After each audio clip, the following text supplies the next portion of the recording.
کہتے ہیں کہ جو کچھ آپ کھو دیتے ہیں وہ آپ کو آسانی سے واپس نہیں ملتا، اور جب مجھے ملنے لگا تو میں یہ سوچنے لگی کہ کاش نہ ہی ملا ہوتا تو اچھا تھا۔ میرا نام سمینہ ہے۔ کہتے ہیں کہ ایک عورت کی غلطی کی وجہ سے پورے خاندان کو ذلیل ہونا پڑتا ہے، اور میری زندگی کی کہانی بھی ایسی ہی ہے۔ ہم لوگ 4 بہن بھائی تھے۔ میری 2 بہنیں تھیں، ایک چھوٹا بھائی تھا اور ایک میں خود تھی۔ اس وقت میری عمر 9 سال تھی۔ ہماری فیملی بہت مثالی سمجھی جاتی تھی۔ بابا ماما سے بہت زیادہ پیار کرتے تھے، گھر میں ہمیشہ ہنسی خوشی رہتی تھی، ہر جگہ اتفاق اور محبت تھی۔ بابا زیادہ پیسے نہیں کماتے تھے، لیکن ہمارے چہروں کی خوشی کے لیے وہ اپنی ہر خواہش قربان کر دیتے تھے۔ وہ ہمیشہ یہی کہتے تھے کہ بچوں کے چہروں پہ مسکراہٹ ہو تو زندگی خوبصورت لگتی ہے۔ ایک دن ہم سب پارک گئے۔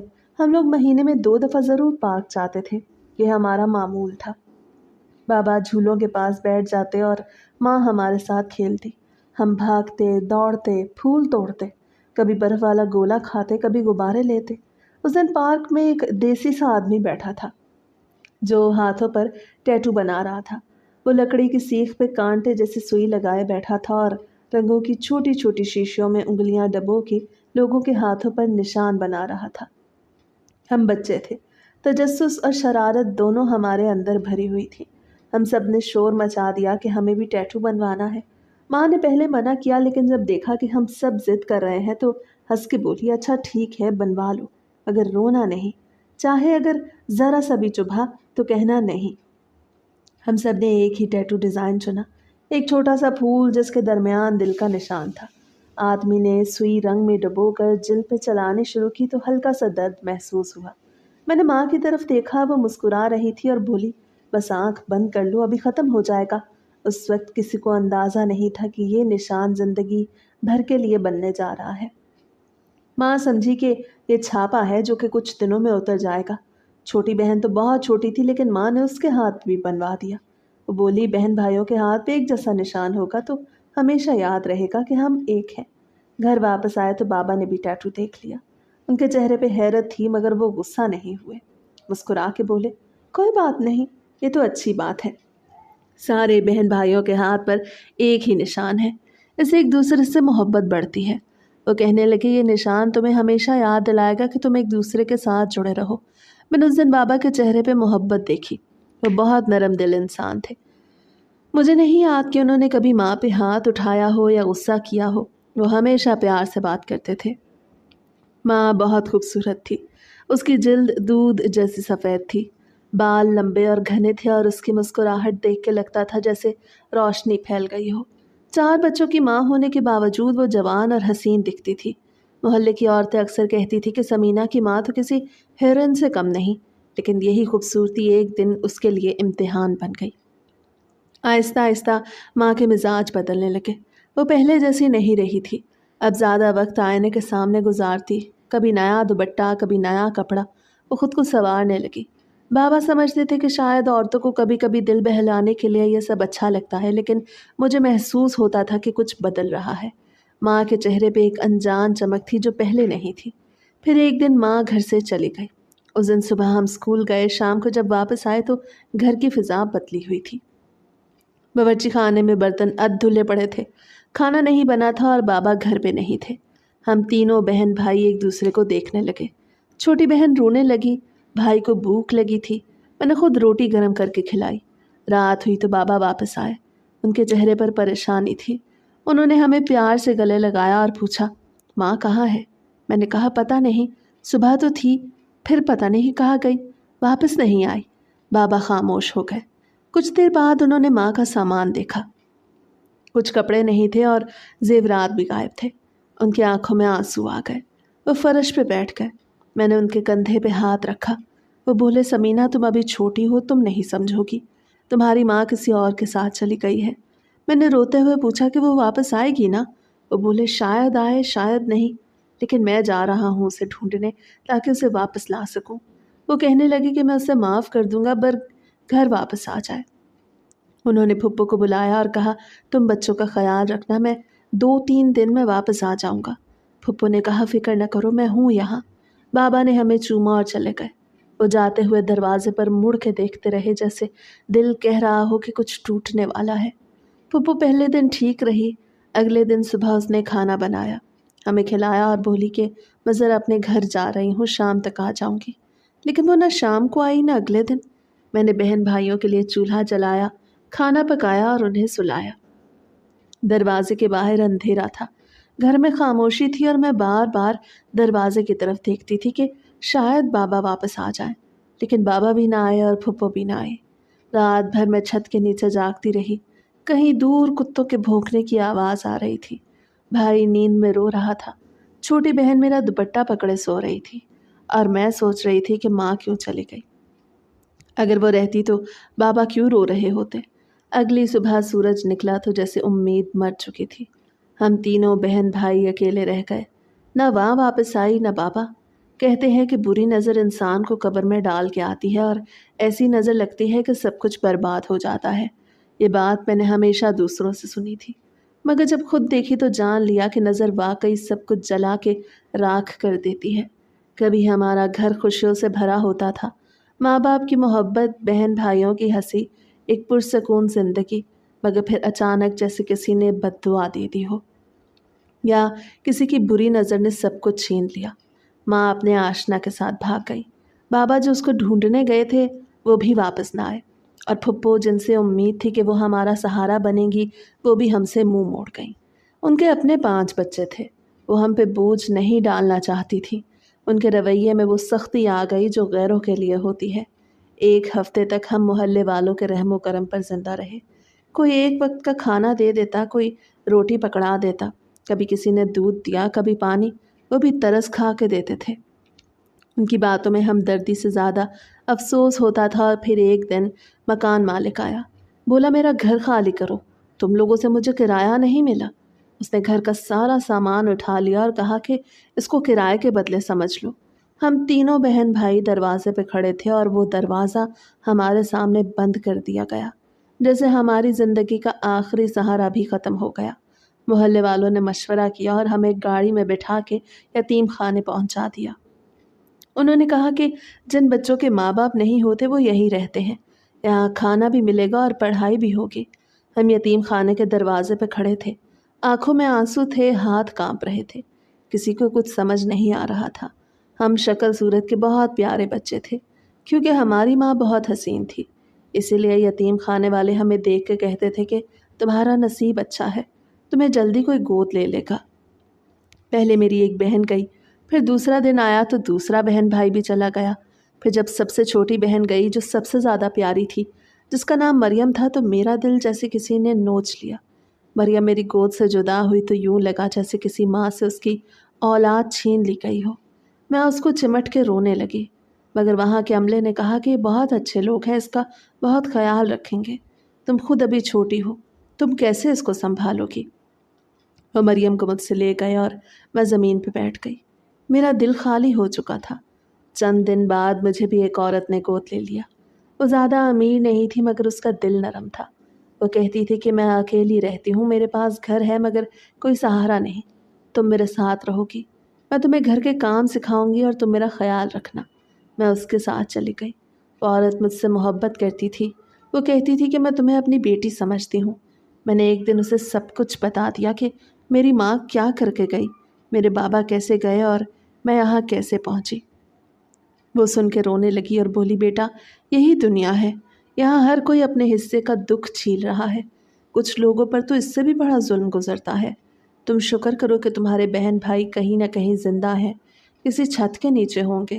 लेकिन वो औरत खुद बीमार थी। खांसी और बुखार ने उसे कमज़ोर कर दिया था। वो अक्सर कहती थी कि अगर मैं चली गई तो तुम अकेली ना रह जाना। मैं समझती नहीं थी कि वो ये क्यों कह रही है। फिर एक दिन वो वाकई इस दुनिया से चली गई। उसका जनाजा मैंने देखा। लोगों ने कहा वो तुम्हें अपनी बेटी मानती थी, इसलिए मरने से पहले वो तुम्हारे नाम अपना 3 मरले का छोटा सा घर लिख गई थी। उसके शौहर की पेंशन भी आती थी। वो बूढ़ा बहुत पहले मर चुका था। पेंशन की रकम पोस्ट ऑफिस से मिलती थी।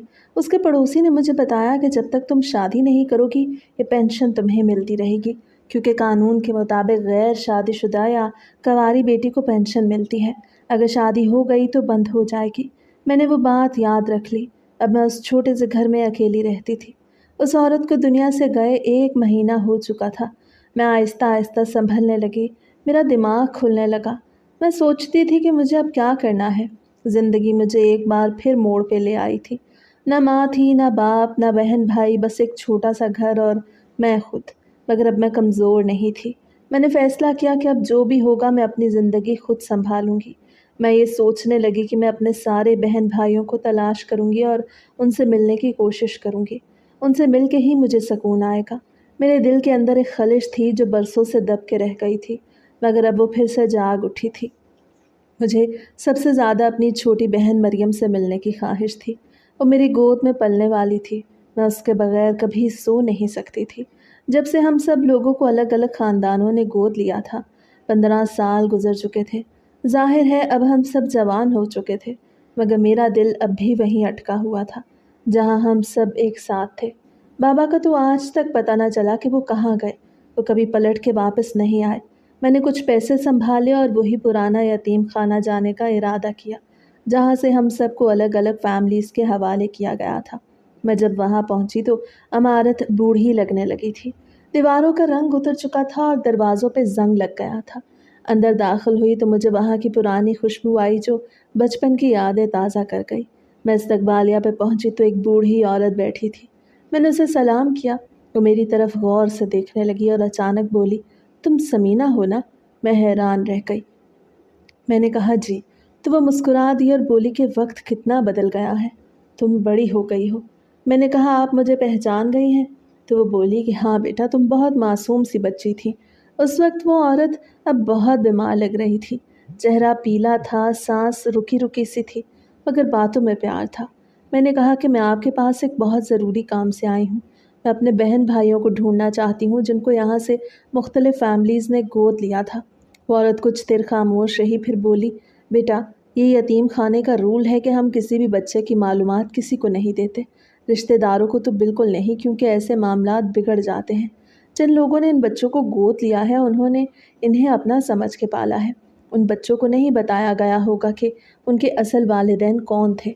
अगर तुम उनके पास जाके ये सब बताओगी तो पता नहीं उन पे क्या असर होगा। उनके घर टूट भी सकते हैं। मैंने आजिज़ी से कहा, मैं ऐसा कुछ नहीं करूँगी। मैं सिर्फ़ उनसे मिलना चाहती हूँ। अगर मुमकिन हो तो सिर्फ़ एक नज़र देखना चाहती हूँ। मैं वादा करती हूँ कि मैं अपना नाम भी नहीं बताऊँगी। बस दूर से देख लूँगी कि वो खुश हैं या नहीं। वो कुछ देर मेरी तरफ़ देखती रही और बोली कि तुम 15 साल बाद अपने बहन भाइयों को कैसे पहचानोगी? वो अब बदल चुके होंगे। मैंने अपनी कलाई दिखाई और कहा, हम सबकी कलाई पे एक निशान है टैटू का। ये निशान हमारी पहचान है। हमने बचपन में एक जैसे निशान बनवाए थे। वो औरत मेरी बात सुन के मुस्कुरा दी। उसकी आंखों में नमी आ गई। वो बोली कि वैसे तो मैं किसी के लिए भी अपना असूल नहीं तोड़ती, मगर शायद ये मेरा आखिरी वक्त है। मैं अब बहुत बीमार हूँ और ये काम जल्द छोड़ने वाली हूँ।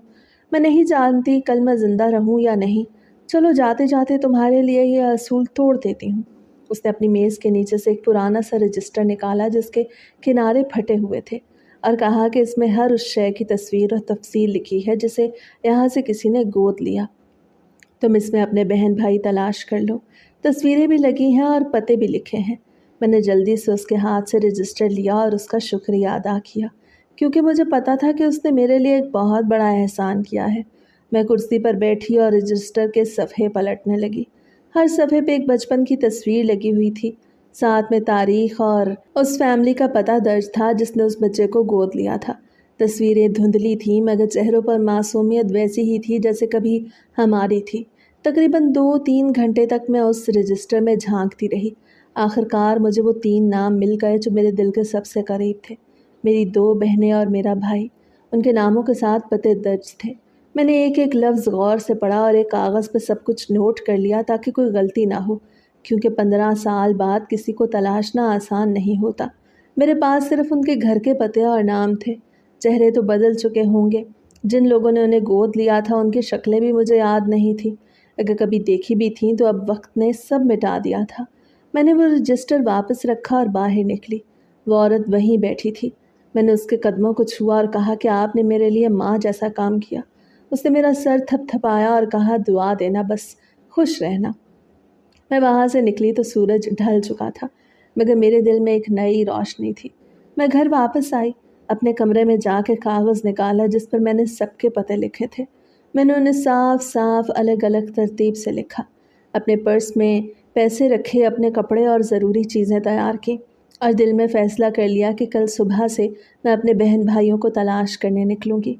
खुशी की बात ये थी कि सबके पते उसी शहर के मुख्तलिफ़ हिस्सों के थे। अब मुझे उम्मीद थी कि मैं उन सब से मिलकर वो सुकून पा लूँगी जो बरसों से मेरे दिल से छिन गया था। मैं सबसे पहले अपनी उस बहन की तलाश में निकली जो मुझसे छोटी थी, जिसको सबसे पहले किसी फैमिली के हवाले किया था। वो बहुत रो रही थी। मेरी उस बहन का नाम साइमा था, लेकिन मेरी किस्मत इतनी अच्छी नहीं थी।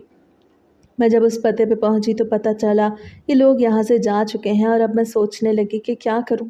आस पास से पूछने लगी, दरवाजे के आगे ही बैठ गई जब सामने वाली एक औरत ने मुझे देखा। बड़ी सी औरत थी, बाहर कुर्सी डाल के बैठी थी। कहने लगी, क्या बात है बेटा? इससे पहले मुझसे मेरी सारी बात पूछती, फिर कहने लगी कि ये लोग तो फलां मोहल्ले में शिफ्ट हो गए हैं। उसने मुझे मोहल्ले का नाम बताया। मैंने कहा, आपको घर का पता है? तो कहने लगी, नहीं, मुझे घर का नहीं पता। मैंने कहा, कितने बच्चे थे उनके? तो कहने लगी, 2 बेटे थे। मैंने कहा, एक बेटी भी तो थी? तो उसने कहा, नहीं, बेटी तो नहीं थी, 2 बेटे ही थे बस उनके, अभी तो जवान भी हो गए। मैं ये सुन के हैरान हुई कि उस औरत ने मेरी बहन को इस घर में क्यों नहीं देखा होगा। खैर, मैं उस मोहल्ले पहुंची।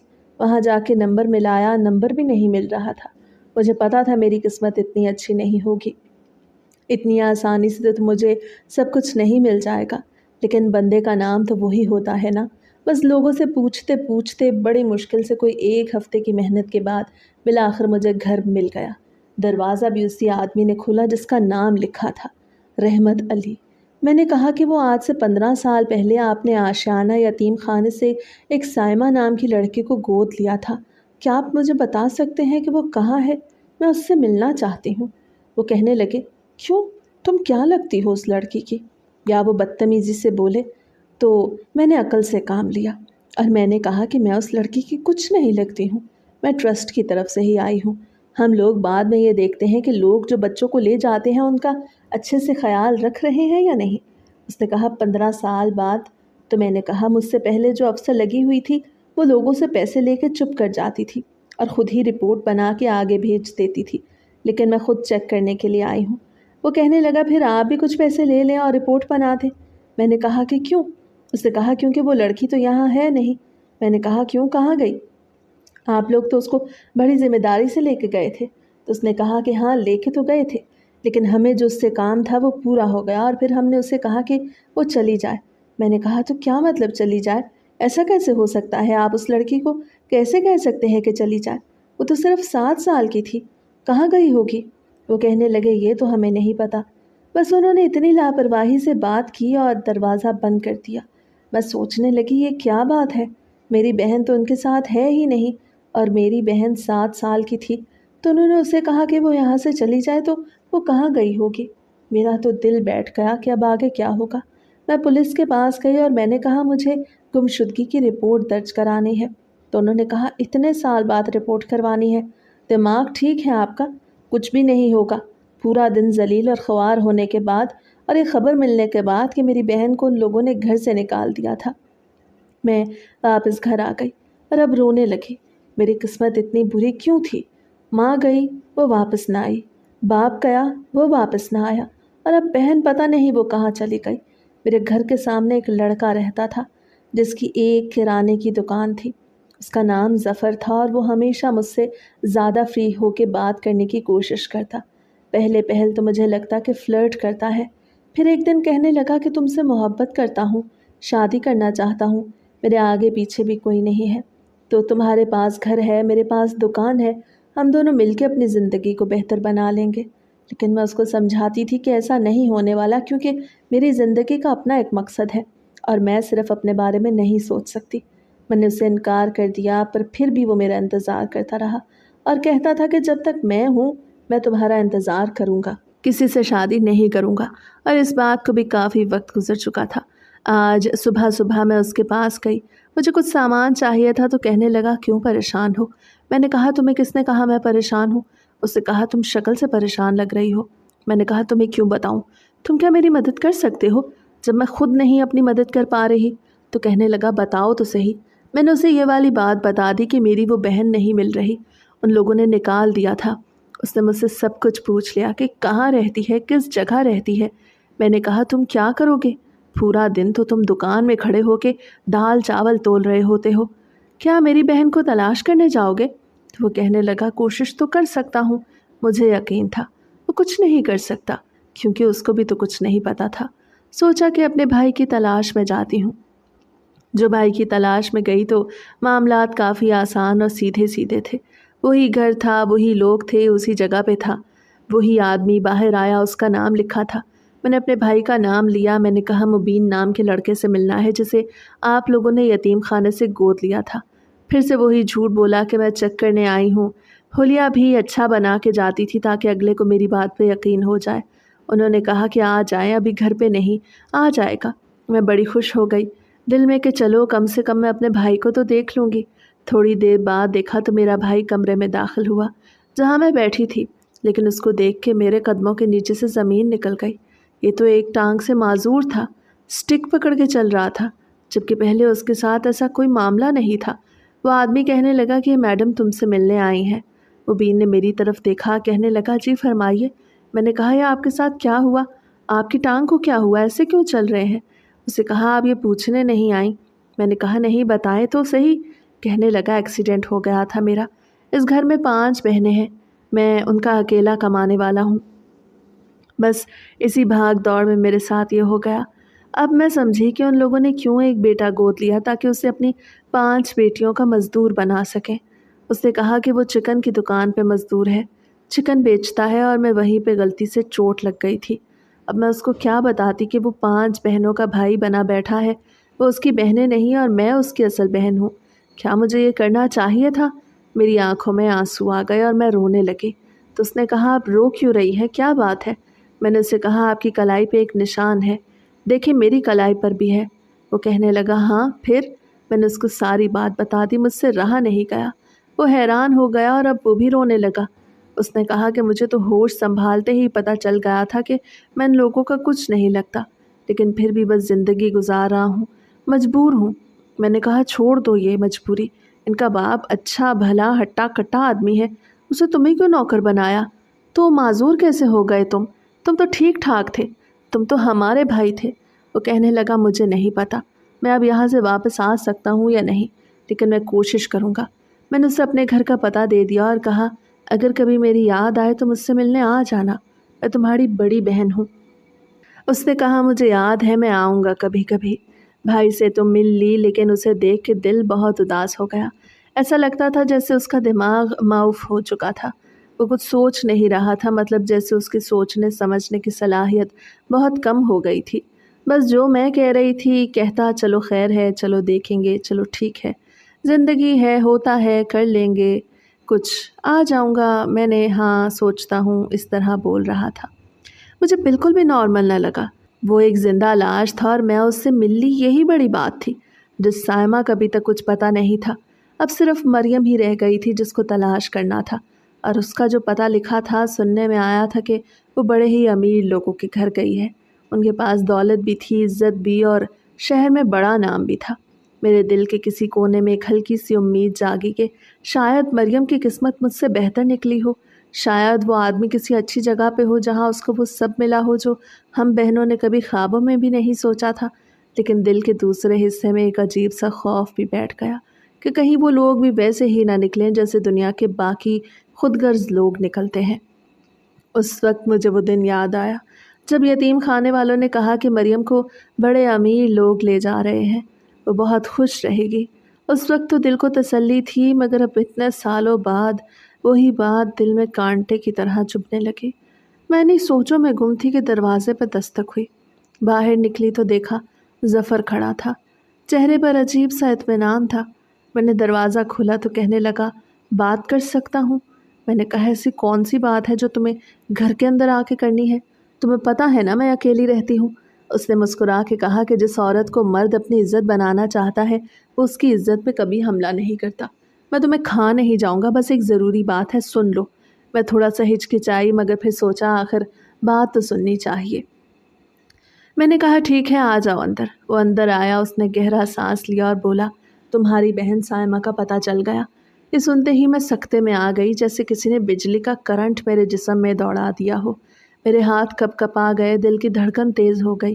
मैंने जल्दी से पूछा, कैसे पता चला? तुमने कैसे ढूंढा ज़फ़र? उसने कहा, बस पता चल गया।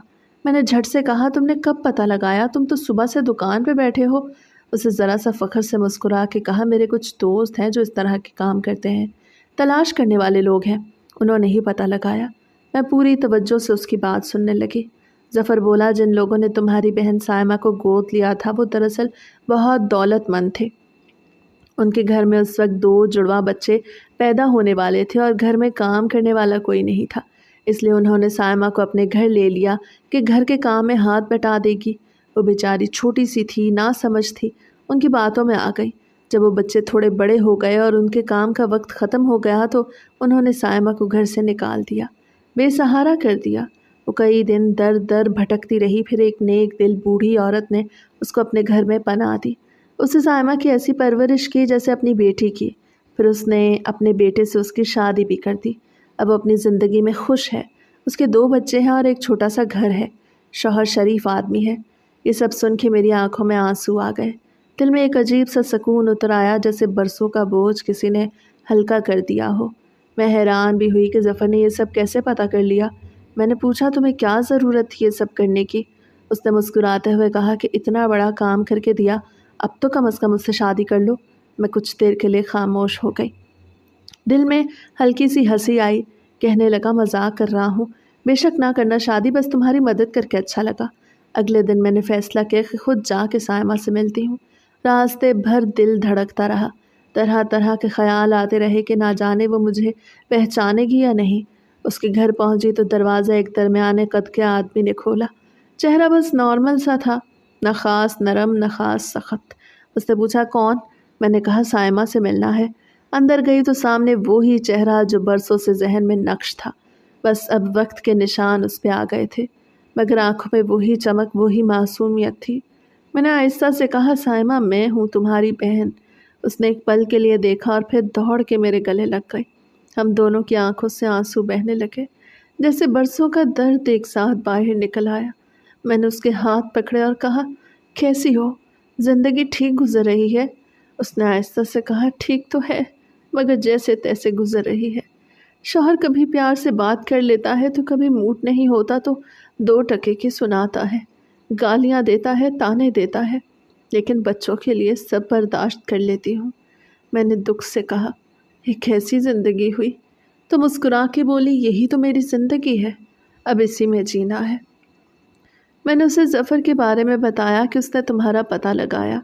वो भी रोने लगी, कहने लगी कि उसे उन लोगों पे भरोसा नहीं करना चाहिए।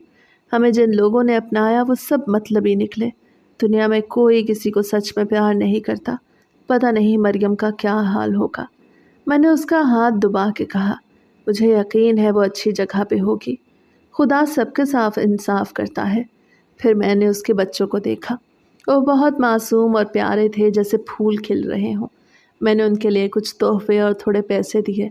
आखिर वो मेरे भांजे भांजियाँ थे। साइमा ने कहा, अब मैं तुमसे मिलने आया करूँगी। अपने शौहर को बता दूँगी कि तुम मेरी सगी बहन हो, ताकि उसे भी मालूम हो कि मेरा भी मैका है और तुम भी कभी कभी मेरे घर आना अपने बच्चों को लेकर, ताकि उनको भी पता हो कि उनकी नानी का घर भी है। मैंने हंसते हुए कहा, हाँ मैं हूँ ना, मैं ही हूँ तुम्हारी बड़ी बहन। ये सुन के वो हंसते हंसते रो पड़ी और कहा, ज़रूर आऊँगी। मैंने उसे अपना नंबर भी दिया, पता भी दिया और जाते जाते उसके शौहर से भी कहा कि मेरी बहन को लेकर ज़रूर आना। वो थोड़ा बेदिली से बोला, ठीक है, आप ही ले आऊँगा। मैं जब वापस आई तो दिल को एक सुकून सा था कि कम से कम एक बहन तो मिल गई, मगर साथ ही एक उदासी ने भी घर कर लिया कि मरियम का ख्याल फिर दिल में आने लगा। सोचती रही कि ना जाने वो कहाँ होगी, किस हाल में होगी। खुदा करे कि वो किसी अच्छी जगह पे हो और खुश हो, क्योंकि मेरी ये कहानी तभी पूरी होगी जब मेरी तीसरी बहन मरियम भी मिल जाएगी। मैं सुबह सुबह मरियम की तलाश के लिए निकलने की तैयारी कर रही थी। दिल में एक अजीब सी बेचैनी थी, जैसे कोई अनजानी कैफियत सीने में दौड़ रही हो। ना जाने क्यों लग रहा था कि आज कोई बहुत बड़ा मोड़ आने वाला है। मैंने चादर ओढ़ी, दरवाज़ा बंद किया और कदम सड़क की तरफ बढ़ा रही थी कि सामने से ज़फ़र आता दिखाई दिया। वो मुझे देख के रुका और मुस्कुरा दिया। میں نے بھی آہستہ سے سلام کیا۔ وہ بولا کہ تم کہاں جا رہی ہو؟ میں نے کہا مریم کو ڈھونڈنے جا رہی ہوں، آج اس کا پتہ کرنے کا ارادہ ہے۔ اس نے میرا چہرہ دیکھا اور بولا تم اتنی ہمت والی ہو، تمہیں دیکھ کے لگتا ہے جیسے تمہارے اندر ساری دنیا کا حوصلہ ہے۔ میں نے اس کی بات کا جواب ایک ادھوری مسکراہٹ سے دیا اور کہا کہ میں تو بس بہن کو ڈھونڈنے جا رہی ہوں، باقی سب خدا پہ چھوڑا ہوا ہے۔ میں نے اس کا شکریہ ادا کیا کہ اس کی وجہ سے ہی مجھے سائمہ مل پائی۔ وہ تھوڑا سا ہنسا اور کہنے لگا کہ اگر اتنا بڑا کام میں نے کر دیا تو اب تم اس سے شادی کر لو۔ میں نے اس کے چہرے کی طرف دیکھا اور کہا کہ اپنی بہن سے مل لوں تو پھر کر لوں گی تم سے شادی۔ وہ خوشی سے نہال ہو گیا جیسے کسی نے اس کو زندگی کا سب سے بڑا انعام دے دیا ہو۔ بولا کہ تو نہیں ہے جی پہلی لڑکی جس نے شادی کے لیے ہاں کی، لیکن ایسا منہ بنا کے ہاں کی ہے جیسے کفن پہننے کے لیے ہاں کی ہو۔ میں نے آہستہ سے کہا کہ میرے اندر کوئی خوشی نہیں ہے ظفر، میں تمہیں پہلے ہی بتا رہی ہوں۔ تو اس نے مسکراتے ہوئے کہا کوئی بات نہیں، میں تمہارے اندر خوشی بھر دوں گا، تمہیں جینے کا مطلب سمجھا دوں گا۔ پھر کہنے لگا میں بھی تمہارے ساتھ چلتا ہوں مریم کو ڈھونڈنے۔ میں نے تھوڑی دیر سوچ کے کہا ٹھیک ہے ساتھ چلتے ہیں۔ دونوں ایک دوسرے کے ساتھ قدم سے قدم ملا کے نکلے۔ راستے بھر خاموشی چھائی رہی۔ میں سوچوں میں گم تھی۔ ظفر کبھی کبھی میری طرف دیکھ لیتا جیسے یہ جاننے کی کوشش کر رہا ہو کہ میں کیا محسوس کر رہی ہوں۔ ہم ایک بڑے علاقے میں پہنچے جہاں اونچی اونچی عمارتیں تھیں، صاف ستھری سڑکیں تھیں اور ارد گرد مہنگی گاڑیاں کھڑی تھیں۔ دل میں امید جاگی کہ شاید وہ وہاں یہاں کسی اچھے گھر میں ہوگی۔ ہم نے ایک دروازے پہ جا کے دستک دی۔ ایک نوجوان لڑکا باہر آیا۔ اس نے ہم دونوں کو اوپر سے نیچے تک دیکھا اور پوچھا کیا چاہیے؟ میں نے آہستہ سے کہا ہمیں مریم کے بارے میں بات کرنی ہے، وہ یہاں تھی جسے اس گھر والوں نے اڈاپٹ کیا تھا۔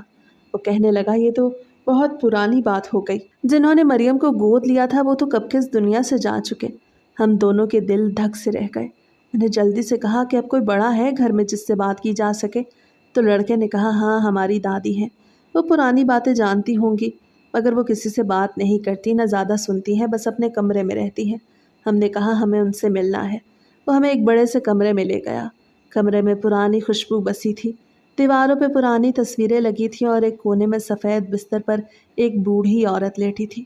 چہرے پر وقت کے نشانات تھے لیکن آنکھوں میں روشنی اب بھی تھی۔ وہ بول سکتی تھی مگر آواز مدھم تھی۔ میں نے آہستہ سے ان کے قریب جا کے کہا ماں جی ہم آپ سے ایک بات کرنے آئے ہیں۔ ایک لڑکی تھی مریم جسے آپ کے گھر والوں نے سالوں پہلے گود لیا تھا، ہم اسے ڈھونڈ رہے ہیں۔ میرا نام سنتے ہی ان کے چہرے پہ ایک سایہ سا آیا، ان کی آنکھوں میں آنسو اتر آئے اور وہ دھیرے سے بولی ہاں مریم میری بہو نے ہی گود لی تھی، میری بہو کے یہاں اولاد نہیں تھی۔ وہ مریم سے بہت پیار کرتی تھی، اس کے بالوں میں ہاتھ پھیرتی تھی، رات کو سلاتی تھی تو گود میں لوری دیتی تھی، کہتی تھی یہ میری بیٹی ہے، میری زندگی ہے۔ اس گھر میں مریم کی ہنسی ہر وقت گونجتی رہتی تھی، پورا گھر روشن ہو گیا تھا اس کی مسکراہٹ سے۔ لیکن ایک دن میرا بیٹا اور بہو مریم کو لے کے جہاز سے دوسرے ملک سیر کرنے گئے اور اس دن ان کا جہاز ایک حادثے کا شکار ہو گیا۔ مریم صرف 5 سال کی تھی، وہ بھی اس حادثے میں چلی گئی ان دونوں کے ساتھ۔ میرے کانوں میں جیسے کسی نے دھماکہ کر دیا ہو، میری آنکھوں کے سامنے اندھیرا چھا گیا، زمین جیسے گھومنے لگی، میرے قدموں تلے سے زمین نکل گئی۔ میں نے چیخنے کی کوشش کی مگر آواز گلے میں ہی اٹک گئی۔ ظفر نے فوراً مجھے سہارا دیا اور کرسی پہ بٹھا دیا۔ میں رو رہی تھی، بلک رہی تھی اور وہ چپ چاپ میرا ہاتھ تھامے بیٹھا تھا۔ بوڑھی عورت بھی آنسو صاف کر رہی تھی اور کہہ رہی تھی کہ وہ بہت پیاری بچی تھی، خدا نے اسے اپنے پاس بلا لیا۔ مجھے ہوش آیا تو میں ہسپتال میں تھی۔ ظفر میرے پاس بیٹھا ہوا تھا۔ اس سے بتایا کہ جب تمہیں یہ خبر ملی تو تم بے ہوش ہو گئی تھی، اگر میں نہ ہوتا تو شاید تمہیں سنبھالنے والا کوئی نہیں تھا۔ وہ میری دیکھ بھال کرتا رہا، راتوں کو جاگتا رہا، دوا دیتا رہا، میرا ہاتھ پکڑ کے کہتا رہا کہ زندگی ختم نہیں ہوئی، مریم چلی گئی مگر تمہیں ابھی بہت کچھ سیکھنا ہے۔ میں بس اس کے چہرے کو دیکھتی رہی اور سوچتی کہ یہ وہی شخص ہے جسے میں کبھی نظر انداز کرتی تھی۔ جب میری طبیعت تھوڑی بہتر ہوئی تو ظفر نے کہا تمہاری بہن کی قبر کا پتہ چل گیا ہے۔ میں نے کہا مجھے وہاں جانا ہے۔ ہم دونوں قبرستان گئے۔ وہ قبر واقعی بہت چھوٹی تھی، مٹی کی خوشبو میں اس کی معصومیت رچی ہوئی تھی۔ میں نے ہاتھوں سے اس کی مٹی چھوئی، آنکھوں سے آنسو بہے اور دل سے نکلا کہ مریم تم جہاں بھی ہو خوش رہو، تمہاری بہن تمہیں کبھی نہیں بھولے گی۔ میں وہیں بیٹھ کے دیر تک روتی رہی۔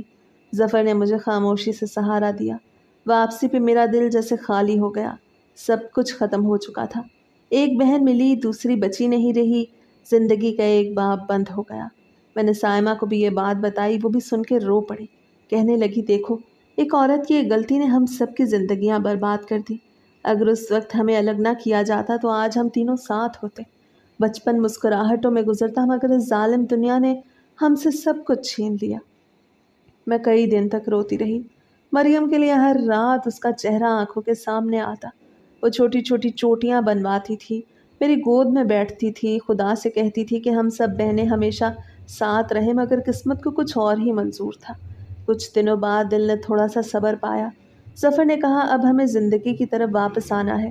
میں نے اس سے شادی کر لی کیونکہ اب میرے پاس رونے کے علاوہ کوئی چارہ نہیں تھا۔